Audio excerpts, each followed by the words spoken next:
बारिश हो रही थी और हर बार बिजली की चमक उस छोटे से पुराने घर की दीवारों पर अजीब सी छाया बन जाती थी। अर्जुन अपने घर के नीचे बने स्टोर रूम में खड़ा था, हाथ में टॉर्च और सामने जमीन में एक टूटी हुई ईंट की लाइन, जैसे किसी पुरानी दीवार के नीचे कुछ छिपा हो। थोड़ी देर पहले ही उसे वहां की मिट्टी कुछ ढंसी हुई दिखी थी।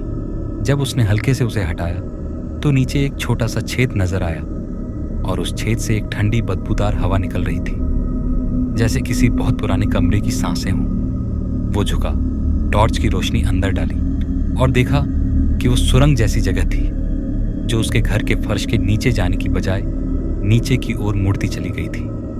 अर्जुन का मन कांप गया, लेकिन डर से ज्यादा अब उसमें जिज्ञासा थी। वो अकेला था और रात गहरी। उसने मोबाइल कैमरा चालू किया और धीरे धीरे उस तंग सुरंग में उतर गया। नीचे जाते हुए दीवारें गीली थीं और हर तरफ से अजीब ठक ठक की आवाज आ रही थी, जैसे कोई दूर से पत्थर गिरा रहा हो। हवा भारी होती जा रही थी। लगभग 10 मीटर नीचे पहुंचने पर सुरंग अचानक फैल गई और सामने एक छोटा सा गोल कमरा था। वहां की दीवारों पर कोई पुरानी भाषा के निशान थे और बीच में एक पुराना लकड़ी का बक्सा रखा था जिस पर मोमबत्ती के जले हुए निशान साफ दिख रहे थे। अर्जुन ने टॉर्च ऊपर की और देखा कि दीवारों पर कई हथेली के निशान थे, पर वे लाल मिट्टी के नहीं लग रहे थे।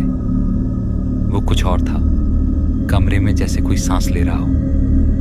हवा हल्की सी गर्म हो गई। अर्जुन ने बक्से को छुआ और उसी पल उसके पीछे से किसी के कदमों की धीमी आवाज आई। वो पलटा, वहां कोई नहीं था, लेकिन मिट्टी पर गीले पैरों के निशान ताजा बने हुए थे जो सीधे बक्से के पास तक आकर रुक गए थे। अर्जुन ने भागने की सोची, लेकिन पीछे जाने का रास्ता जैसे गायब हो चुका था। टॉर्च की रोशनी अब कमजोर पड़ रही थी। तभी उसके मोबाइल की स्क्रीन अपने आप जल उठी। स्क्रीन पर कुछ पुरानी वीडियो फाइल्स थीं, तारीखें 5 साल पुरानी, उस वक्त की जब अर्जुन यहाँ रहने भी नहीं आया था। उसने एक वीडियो चलाई। उसमें एक औरत थी, बिल्कुल इसी सुरंग के अंदर, और उसके पीछे दीवार पर किसी ने लिखा था, मत खोलो। वीडियो वहीं कट गई। अर्जुन का दिल तेजी से धड़कने लगा। वो बक्से से दूर हटने लगा, लेकिन बक्सा अपने आप कांपने लगा। धीरे धीरे उसका ढक्कन खुला।